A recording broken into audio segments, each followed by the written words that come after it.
Bienvenue dans cette vidéo où nous allons parler ensemble de l'entrée qui est un des centres vitaux de la maison.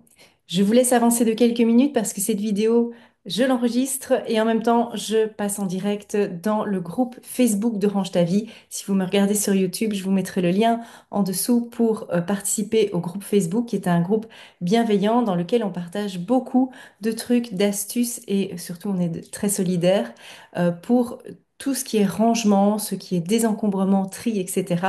Donc, je vous laisse avancer de quelques minutes sur cette vidéo. Voilà, super. On va démarrer ici en direct aujourd'hui pour vous parler de cette pièce un petit peu spéciale, qui est une des pièces les plus puissantes de la maison. C'est l'entrée. L'entrée de notre habitation est en Feng Shui quelque chose d'extrêmement important. C'est là, par là que l'énergie vitale, le chi, va rentrer dans notre habitation. Alors, je vais vous expliquer comment on va aménager cette pièce pour que l'énergie circule harmonieusement. Et je vais aussi vous expliquer toutes les erreurs à éviter, toutes les erreurs à éviter pour que ce niveau d'énergie reste, voilà, positif, on va dire ça comme ça. Donc, bienvenue à toutes celles et ceux qui viennent d'arriver dans le groupe Facebook et qui regardent en direct. Ce sera l'occasion pour moi aussi de me présenter par rapport aux nouvelles personnes qui viennent d'arriver dans ce groupe. On est très, très, très nombreuses et nombreux. Je dis nombreuses parce que vous êtes beaucoup de dames à venir beaucoup de femmes en tout cas à venir dans le groupe. Je suis Nathalie Craé, je suis la fondatrice de Range ta vie. J'accompagne les personnes qui ont beaucoup accumulé pour faire du tri, du rangement, du désencombrement, afin d'alléger votre vie, faire en sorte que tout soit plus fluide, plus facile dans une époque où tout est chamboulé, où tout est chaotique. Bonjour Stéphanie, bonjour Annick, bienvenue. Je suis très très très contente de vous avoir ce soir ici avec moi en direct. Alors, on a parlé la semaine dernière pour celles qui étaient avec nous et vous pouvez retrouver le replay sur la page Facebook ici dans le groupe ou sur YouTube ici. La semaine dernière, on a parlé de deux centres vitaux. Alors, en Feng Shui, il faut savoir qu'il existe quatre centres vitaux dans notre habitation. On les appelle centres vitaux parce que ce sont des pièces qui sont d'une importance capitale dans notre énergie à nous. Il y a l'entrée, c'est ce dont on va parler aujourd'hui, c'est pour moi une des pièces les plus importantes. On a parlé la semaine passée de la chambre parentale et on a parlé aussi de la salle de bain. La prochaine fois, je vous parlerai de la cuisine, qui est le quatrième centre vital. Mais donc, on va vraiment se concentrer aujourd'hui sur cette entrée. Et cette entrée, elle a la symbolique de notre rayonnement personnel. Quand vous ouvrez votre porte d'entrée, c'est la première chose que vous montrez de vous à une personne qui sonnerait chez vous à la porte pour la première fois. Donc, la personne qui va se présenter chez vous, quand elle va voir que vous ouvrez votre porte, elle va déjà se faire tout de suite une idée de qui vous êtes, comment vous rayonnez, et vous, vous allez pouvoir utiliser cette entrée pour dire voilà ce que j'ai envie de montrer de moi au monde, de moi ou de ma famille, de ma tribu, de mon couple peut-être, ou de mon entreprise. Tout ça, ce sont vraiment des éléments qu'on va aller mettre dans cette entrée. Ce sont des éléments qui nous montrent ce sont des éléments qui montrent qui on est exactement. Alors, cette entrée, euh, on va évidemment éviter certaines choses pour que l'énergie soit belle, pour qu'elle soit harmonieuse, pour qu'elle soit puissante dans cette entrée. On va évidemment, et vous me voyez venir avec mes gros sabots, celles qui me connaissent bien, on va éviter l'encombrement. L'encombrement, c'est l'ennemi numéro un de cette entrée, qui doit rester vraiment la plus dégagée possible. Alors, je vais regarder ici si je vois vos commentaires. Je vous laisserai aussi me poser vos questions en temps réel ici pour celles qui me suivent en direct. Je vous laisserai me poser vos questions par rapport à cette entrée. J'espère que vous avez des questions à me poser et n'hésitez pas à le faire ici en commentaire. Je cherche pour voir où est-ce que je suis, où est-ce que je suis par rapport à tout ça. Voilà.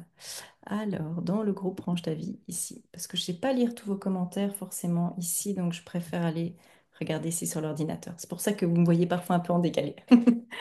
Alors, euh, dans l'entrée, on va éviter l'encombrement qui est cet encombrement qu'on voit d'habitude, c'est-à-dire les manteaux, les vestes. Je ne sais pas comment est-ce que je finis ici, mais on va faire comme ça. Voilà.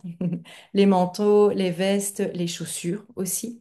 Les chaussures, c'est quelque chose que l'on met souvent comme ça, on les laisse un petit peu traîner dans le hall d'entrée. Et il y a souvent beaucoup de choses qui sont au sol. Donc on va s'arranger pour aller dégager les sols au maximum. Alors dites-moi un petit peu ici, peut-être en commentaire, qu'est-ce que vous avez comme objet récurrent dans le hall d'entrée, comme, j'ai donné l'exemple, les vestes, les chaussures. Je parle aussi des cartables, des sacs de sport, etc. Dites-moi un petit peu si c'est des choses qui sont comme ça aussi chez vous. Alors, pour Lotus, ici, c'est toujours les chaussures qui s'accumulent à l'entrée et ça, c'est quelque chose. Il faut être vigilant par rapport à ça. Et en plus, ce qu'il faut vérifier, c'est que les chaussures, on va les enlever à l'entrée pour éviter de ramener les mauvaises énergies dans notre maison. Donc c'est toujours très bon de se déchausser quand on rentre quelque part. Et c'est vrai que dans nos habitations, dans nos contrées, ce n'est pas une habitude que nous avons chez tout le monde. Ça dépend un petit peu des familles, ça dépend des personnes. Certains vont demander que vous enleviez vos chaussures, d'autres pas. Mais sachez que si vous rentrez chez vous, en tout cas, enlevez vos chaussures, mettez vos chaussons, vos petites pantoufles ou vos chaussettes, mais évitez de circuler dans la maison avec des chaussures qui ont ramassé toutes les énergies extérieures qui ne sont pas toujours très bonnes. Bien, alors, l'entrée, ça a une importance capitale, c'est ce que je vous disais, par rapport à votre réputation, votre rayonnement personnel. Alors, on va éviter l'encombrement, on va dégager les sols et surtout, on va éviter alors je vais revenir avec ça, avec les miroirs. Si vous avez un miroir dans votre hall d'entrée, faites bien attention que celui-ci ne reflète pas directement la porte d'entrée. Donc quand vous rentrez dans votre habitation, si le miroir est juste en face, qu'est-ce que l'énergie qui rentre, qu'est-ce qu'elle va faire? Elle va rentrer, elle va ressortir aussitôt parce qu'elle va être renvoyée par le miroir. Donc si vous mettez des miroirs, vous les mettez sur les côtés, sur les côtés, sur les murs de côté, pour éviter d'avoir ce problème de chi qui va rebondir littéralement sur sur le miroir. Alors, ici, je vais lire un peu vos commentaires. Stéphanie qui dit l'avantage de rentrer par le garage et d'avoir des chaussures, d'avoir les chaussures dans la montée d'escalier, juste un placard avec une paire de Crocs chacun si on doit aller au jardin. Mais voilà, c'est organisé en tout cas. C'est ça qui est important, c'est de pouvoir aussi organiser son entrée parce que d'office, il va y avoir du mouvement. Il va y avoir des chaussures, il va y avoir des vestes, il va y avoir des sacs. Donc c'est de voir comment vous pouvez vous organiser pour que cette entrée soit la plus fluide possible, la plus dégagée possible. Je vois qu'il y a toutes celles qui sont dans le programme Range ta vie avec moi qui sont au taquet ce soir. Bonsoir à toutes, hein, Rosanna, Anne-Sophie, Catherine, voilà, je vois que vous êtes présente parmi nous. Catherine qui disait aussi que sa cloison d'entrée a été abattue et c'est vrai que pour certaines d'entre vous, l'entrée, c'est directement dans le living. Directement dans la salle à manger ou le salon, etc. Et donc là, c'est vrai que ça vaut peut-être la peine de délimiter l'entrée pour montrer un peu à cette énergie qui rentre où se trouve votre entrée. Alors, ce dont on va prendre soin aussi, ce n'est pas que de l'entrée après la porte, c'est-à-dire ce qui se passe dans la maison, mais parfois aussi ce qui se passe à l'extérieur de la maison, de façon assez instinctive, on le fait, hein. On va mettre par exemple des jolis bacs à fleurs de part et d'autre de notre porte.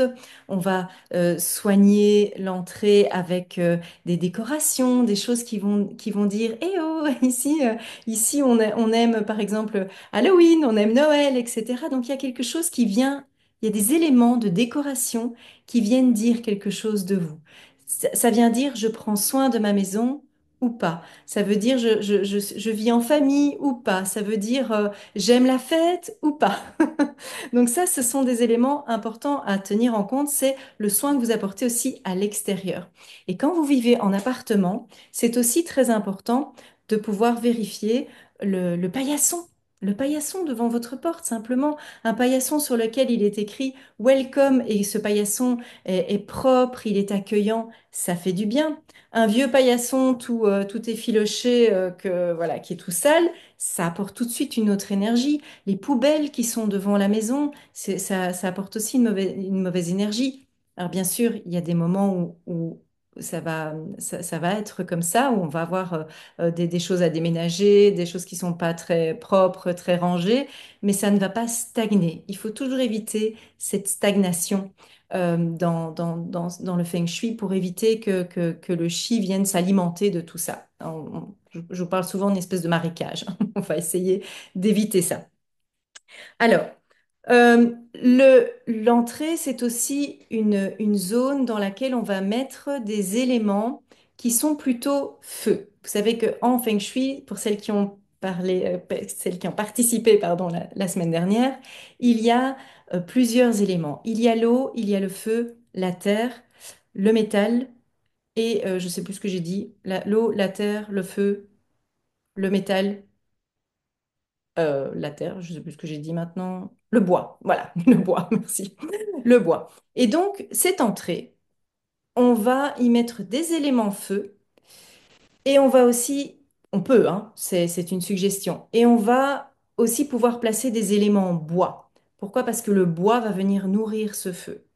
On va éviter le cycle destructeur de l'eau. Donc c'est pour ça aussi qu'on évite les miroirs, parce que les miroirs, ça a tendance à être un peu comme un élément eau.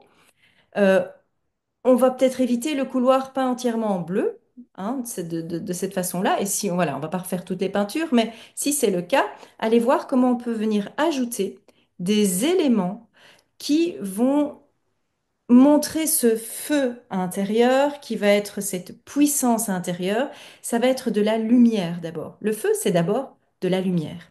Et puis, des éléments qui sont chauds.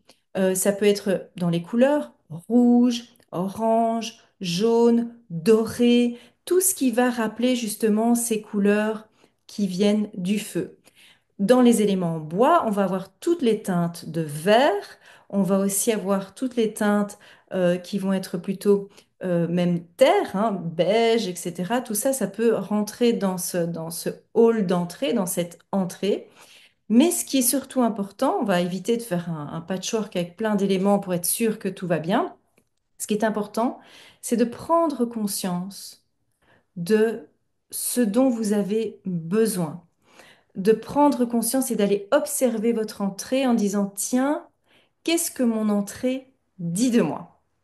Qu'est-ce que mon entrée révèle de ma personnalité, de ce que je veux montrer, de ma réputation en général?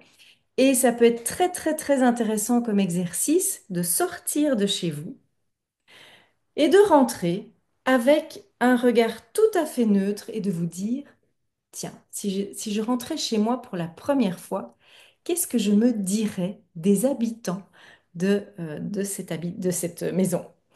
Et d'observer chaque élément qui s'y trouve. Et de dire, tiens, qu'est-ce que ça me dit? C'est important de se poser les questions, mais vous allez aussi écouter les réponses. Qu'est-ce que ça dit de moi? Qu'est-ce que ça fait là? Pourquoi est-ce que j'ai du mal à modifier cette partie-là? Et il y a des choses qui sont très intéressantes en Feng Shui parce que parfois, on est très conscient que tel ou tel élément n'est pas favorable à une bonne énergie. Mais c'est ça qui est important aussi, c'est de pouvoir observer que peut-être on n'est pas encore prêt à changer ça. Et en Feng Shui, ce qui est assez bluffant, c'est que quand on change un élément, donc ne bougez pas toute la déco, mais quand on change parfois un élément, ça change tout. Dans une famille aussi, ce qui peut être très intéressant dans le hall d'entrée, c'est d'aller mettre des éléments qui représentent chaque individu de la famille. C'est-à-dire qu'on peut mettre la photo de famille, pourquoi pas, mais ça peut être aussi la photo de chacun des membres de la famille ou un élément qui symbolise chacun des membres de cette famille. Voilà. Alors dites-moi un petit peu si vous avez des questions par rapport aux éléments que vous avez dans votre habitation, dans votre entrée, et où vous vous posez des questions, savoir si c'est quelque chose de favorable ou pas. Rosanna qui me dit, mince, une armoire et une commode en face à face avec un miroir. Ah ben voilà, il faudra voir si tu sais le bouger de place. Ça peut faire vraiment bouger les lignes hein, chez toi. Ça peut vraiment faire bouger les lignes parce que l'énergie ne rentre pas bien. Elle, elle ressort directement. Donc je vais regarder ici si vous avez des commentaires par rapport à tout ce qu'on vient de dire ici. Ici, ça dit qu'un chien vit ici, devant la porte d'entrée. Il a ses gamelles à droite de la porte et un chat aussi. Ben voilà, donc à l'intérieur, il y a celle du chat et à gauche. Oui, ok. Alors, Lotus qui demande si les enfants ont quitté la maison, est-ce que c'est opportun de mettre des photos d'eux? Ça, c'est super chouette comme question. Euh, Tout dépend de ce que vous avez envie de mettre dans ce rayonnement personnel. Si c'est votre habitation, que les enfants ont quitté le nid, de mettre des photos d'eux, qu'est-ce que ça signifie pour vous en fait? Je mets des photos de mes enfants, qui seront toujours mes enfants, dans mon hall d'entrée parce que c'est ça que je veux montrer quelque part. C'est de l'exposition, hein, clairement, le hall d'entrée, cette pièce centre vital. Donc j'ai envie de vous demander, Lotus, très clairement, qu'est-ce que ça représente pour vous de mettre les photos de vos enfants?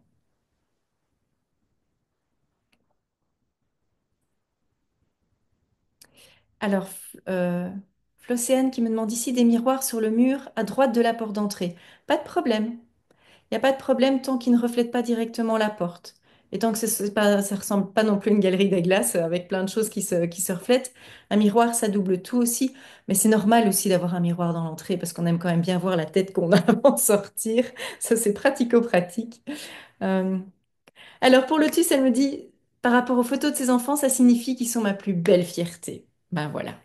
Donc, c'est quelque chose que vous avez envie de montrer de vous. C'est je suis une maman épanouie, accomplie. Et ça signifie aussi bienvenue, bienvenue à la maison. Si c'est une maison familiale, ça restera toujours. Ah, c'est Annick, Lotus. C'est mignon comme petit, comment on dit ça? Petit nom. Intéressant le questionnement sur les photos. Mais donc voilà, c'est intéressant aussi de voir quelles sont les photos que vous placez dans votre hall d'entrée. Qu'est-ce que ça signifie pour vous? Et dans tous les éléments de décoration, vous allez pouvoir vous poser cette question-là. C'est de vous dire, chaque élément me représente ou représente les habitants de la maison. Et est-ce que c'est ça qui est encore en adéquation avec moi aujourd'hui? Parce que parfois, très sincèrement, on a fait la déco il y a quelques années, on vit à 100 à l'heure et on ne prend plus le temps de se poser sur cette pièce.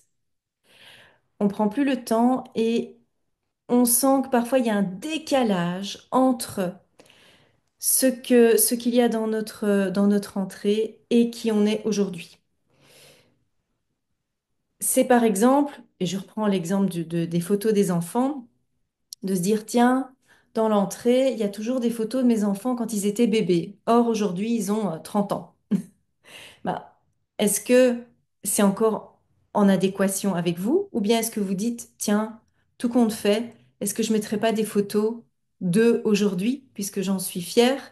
Euh, ça peut être une question, ça peut être une question à se poser.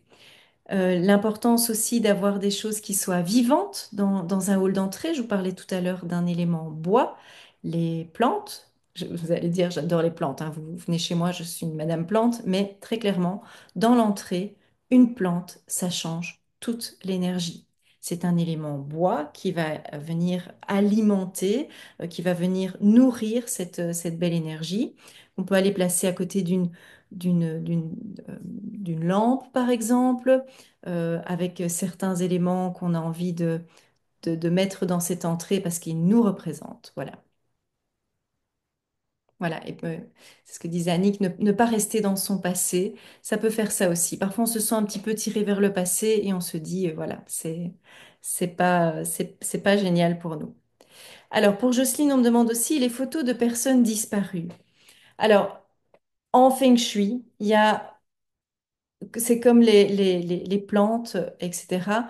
On évite de mettre euh, des photos de personnes qui sont disparues. Maintenant, c'est toujours de vous poser la question, pourquoi est-ce que je mets la photo de cette personne-là? Parce que parfois, c'est quelqu'un qui vient vraiment vous aider. C'est quelqu'un qui est secourable pour vous. C'est pas juste de la loyauté, c'est une personne qui vous inspire, qui ça vous fait plaisir quand vous regardez sa photo, ça vous donne de l'énergie. Posez-vous toujours la question, est-ce que ça me donne de l'énergie ou pas? Alors Monique me demande une plante naturelle, de préférence une plante naturelle, mais évidemment les halls d'entrée sont parfois manquent de lumière naturelle, donc on peut aussi mettre des plantes qui soient plus artificielles ou une image de plante, un peu comme dans la salle de bain finalement. Ça peut venir aider aussi. Alors un meuble à chaussures fermé, c'est, je pense, toujours plus, c'est toujours mieux d'avoir un meuble à chaussures qui soit fermé. Parce que voilà, si vous mettez un meuble ouvert avec toutes les chaussures qui se voient, ça fait vite encombrement, l'énergie vient un peu s'entortiller là autour, c'est pas génial. Par contre, quand c'est fermé, c'est propre, ça va laisser circuler, ça va éviter aussi tout le dépôt de poussière. Ça, c'est aussi quelque chose à éviter. Et de façon générale, faites les toiles d'araignée. En hiver, on les voit pas bien. Moi, je me suis rendu compte dans mon hall d'entrée que j'avais tout un mur et j'avais plein de petits fils de toile d'araignée. Passer la tête de loup, enlever tout ça, ça aussi, c'est quelque chose qui vient accrocher l'énergie, qui vient la retenir, libérer tout ça. Les toiles d'araignée, on va les enlever aussi. Alors, pas toujours de lumière, effectivement, dans le hall d'entrée, ça, c'est pas évident. Des fleurs fabriquées par les enfants, différentes fêtes des mères, ils ont encore 6 et 8 ans, ben oui, voilà. Des choses aussi, des éléments qui font partie de la famille, je trouve que ça peut être vraiment très, très, très porteur. Donc, dites-moi ici en commentaire ce que vous avez envie, ou notez-le pour vous-même, ce que vous avez envie de montrer de vous ou de votre famille dans ce hall d'entrée. Quelle émotion vous avez envie de faire passer? Est-ce que vous avez envie de montrer que c'est la joie qui prime pour vous? Est-ce que il y a peut-être un peu de nostalgie? Euh, donc, montrez un peu aussi votre personnalité. Quels sont ces éléments que vous avez envie de montrer dans votre hall d'entrée, dans cette pièce qui est très très puissante? Voilà, je vous laisserai en tout cas me noter vos commentaires après, peut-être en replay, hein, pour celles qui regardent en replay, ce sera encore le temps. Et puis, je vous invite à découvrir aussi ma chaîne YouTube. Vous allez pouvoir regarder toutes ces vidéos en replay. Euh, alors, Monique qui demande ici, quelle couleur à me proposer pour les murs du hall d'entrée? Et Géraldine qui me dit l'accueil est important pour moi. Oui, la première personne qu'on accueille dans son hall d'entrée, c'est soi, hein. C'est soi, se faire plaisir à soi, de se dire je rentre dans un endroit qui me plaît, qui me représente. Ça, Je rappelle qu'on est la seule personne avec qui on est sûr de passer toute notre vie, donc on va bien, bien prendre soin de soi. Alors, par rapport à la couleur pour les murs du hall d'entrée, de façon générale, si, parce que je ne connais pas vos goûts, Monique, euh, je pense qu'il faut pouvoir mettre une couleur qui peut être assez neutre et puis après pouvoir mettre des éléments euh, de décoration. J'aime que ce soit joli, elle me dit, et coloré dans l'entrée. Eh bien, toutes les couleurs qui sont des couleurs feu, les rouges, les oranges, les jaunes, les dorés, tout ce qui peut vous faire penser à la lumière, au soleil, au feu, etc. Mais aussi toutes les couleurs qui sont des éléments bois, c'est-à-dire tous les verts, toutes les nuances de vert, toutes les couleurs qui sont aussi terre. Donc ça peut être des marrons, des beiges, des terracottas. Tout ça, ça peut rentrer dans un hall d'entrée. On va juste éviter les couleurs eau. Donc les couleurs qui sont dans les bleus, par exemple, parce que cette eau va venir éteindre le feu. Maintenant, ça peut être pas mal quand on est un peu trop excité d'avoir une petite touche de bleu, pourquoi pas, mais pas entièrement. Voilà, ben oui, pour Annick, elle me dit, moi j'ai envie de montrer que la maison est belle et ordonnée et accueillante surtout. Voilà, c'est l'accueil qui est important pour moi. Donc si on a par exemple cette envie d'accueillir et de montrer qu'on est quelqu'un d'accueillant, eh bien, on peut aller mettre un bienvenu quelque part. On peut aller mettre des mots aussi. Les mots sont très puissants. Juste un petit mot, bienvenue, welcome. Euh, c'est des petites phrases, des petits poèmes aussi. Ça peut être vraiment quelque chose de de très puissant. Pour Jocelyne, c'est la joie, la sécurité, la douceur. Eh bien voilà, je vous invite, Jocelyne, à ouvrir la porte de votre habitation et vous demander tous les éléments qui sont là, est-ce que ça symbolise pour vous la joie, la sécurité et la douceur? C'est génial. Florence qui dit, si un miroir face à la porte, on peut le contrecarrer par un cristal. Alors, le cristal, ça peut venir augmenter l'énergie, mais ça viendra pas vraiment contrecarrer un miroir qui reflète la lumière. Ça, je pense pas. En tout cas, pas face. Ça, c'est non. Les miroirs, vous pouvez aller les mettre sur dans les toilettes, dans les salles de bain, etc. Ou en tout cas pas face à la porte. Voilà, bah écoutez, je suis contente d'avoir pu passer ce moment avec vous.